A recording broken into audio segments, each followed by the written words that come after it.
జనాలంతా పోగేస్తున్నాడు. మన బోర్డు కూడా పీకేశాడన్నా.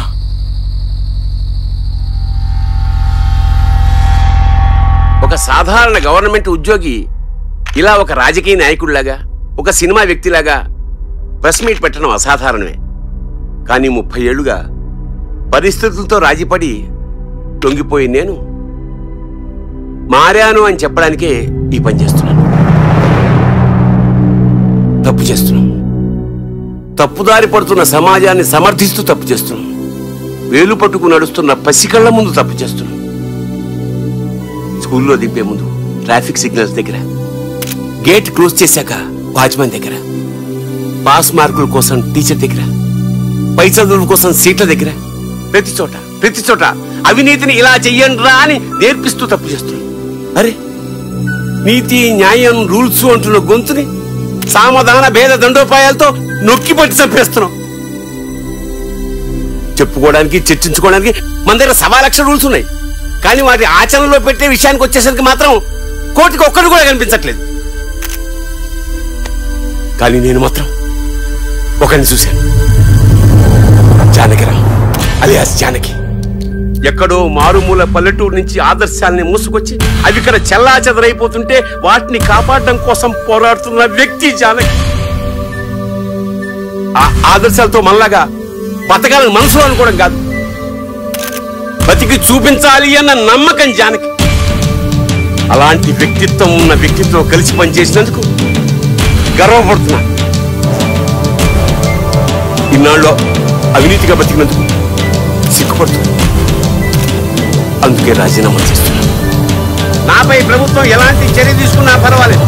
ఈ పోరాటంలో నేను మాత్రం జానకి తోడుగా ఉంటాను. తను నన్ను క్షమిస్తాడా?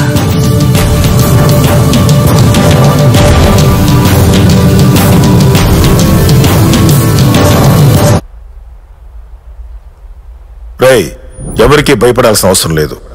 ఒకసారి కళ్ళు మూసుకుని ఆలోచించుకో. నువ్వు చేస్తున్న పని సరైనది అనిపిస్తే వెనకడుగు వేయొద్దు, ఎవరిని లెక్క చేయొద్దు. సత్యమేవ జయితే.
రాయ్,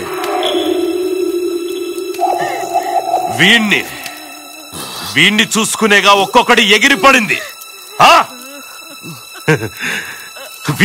వీణ్ణి చూసుకునేగా గొర్రెల్లా గుంపులు కట్టింది.